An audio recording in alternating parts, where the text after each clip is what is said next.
Muhaimin Iskandar berharap aparat keamanan dan penyelenggara pemilu harus netral di pemilu 2024. Muhaimin bilang proses pemilu yang adil akan memperkuat pemerintahan baru. Calon Wakil Presiden nomor urut 1 Muhaimin Iskandar menyatakan ASN, aparat keamanan, dan penyelenggara pemilu harus netral. Jika aparat negara tidak netral, demokrasi Indonesia bisa hancur. Menurut Muhaimin, proses pemilu yang adil akan memperkuat pemerintahan baru. Siapapun pemenangnya akan dapat dukungan semua pihak. Yang penting sekarang semua harus belajar dari kesalahan. Netralitas itu mutlak, kalau enggak pemilu kotor. Kalau pemilu kotor, Indonesia hancur gara-gara titik nol demokrasi. Ini seperti yang kemarin Gus bilang soal wasit kemarin ya? Betul, wasit semuanya harus fair. ASN, polisi, TNI, KPU, semua harus betul-betul menjaga. Bukan untuk soal amin, tapi soal pemilu yang dilahirkan dengan fair akan memperkuat pemerintahan baru. Siapapun yang menang nanti akan mendapatkan dukungan kuat dari semua pihak. Sementara terkait dugaan anggota polisi yang turut memasang baliho parpol, anggota Komisi 3 dari fraksi PD Perjuangan meminta klarifikasi dari Kabaharkam Polri. Hal itu diungkap dalam rapat bersama Komisi 3 DPR RI dengan Kepolisian Republik Indonesia tentang pengamanan pemilu 2024 di gedung DPR RI di Jakarta.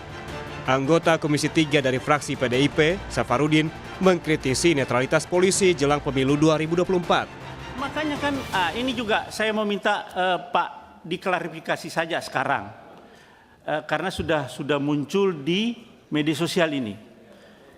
Di Jawa Barat itu dengan di Jawa Tengah,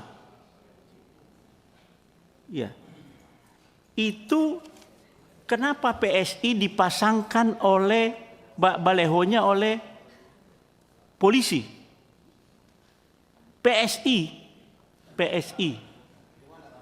di Jawa Barat, Pak, ada di media. Maksud saya supaya diklarifikasi supaya Bapak bisa ini polisi yang memasangkan. Kalau begini Bapak jadi pemain. Dan Bapak tidak bisa mengamankan kalau ada kekacauan di situ.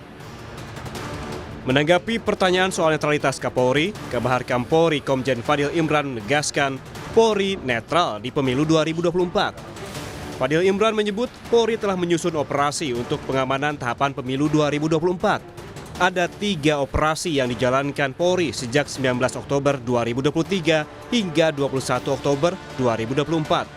Mulai dari tahapan pendaftaran hingga pengucapan sumpah janji Presiden dan Wakil Presiden. Isu netralitas merupakan isu yang selalu mengemuka dalam pelaksanaan kegiatan pemilu, yang menjadi pedoman bagi setiap anggota Polri untuk menjaga netralitas dalam pelaksanaan pemilu tahun 2024. Kemudian Polri menyusun sebuah konsep operasi untuk menghadapi tahapan pemilu. Ada 3 operasi yang dijalankan oleh Polri mulai tanggal 19 Oktober 2023 sampai dengan 21 Oktober 2024 selama 222 hari. Mulai dari tahap pendaftaran Capres dan Cawapres sampai dengan pengucapan sumpah janji Presiden dan Wakil Presiden. Sebelumnya muncul dugaan ketidaknetralan jelang pemilu 2024 yang dilaporkan terjadi di sejumlah daerah. Di Riau ada tudingan penurunan baliho. Bawaslu setempat bahkan mengingatkan agar peserta pemilu tertib dengan alat peraga kampanye. Selanjutnya di Pematang Siantar, Sumatera Utara, ada pencopotan alat peraga kampanye. Sementara di Solo, Jawa Tengah, pengurus DPC PD Perjuangan Solo menyebut ada dugaan intimidasi di sekretariat saat pengurus tak ada di lokasi. Ketua Bawaslu mengatakan investigasi terus dilakukan. Bawaslu di seluruh daerah diinstruksikan untuk mengecek kebenaran informasi yang beredar. Penanganan laporan dugaan kecurangan secara transparan atau bertindak tegas terhadap aparat yang tidak netral akan menumbuhkan kepercayaan publik terhadap penyelenggaraan pemilu 2024. Tim Liputan Kompas TV.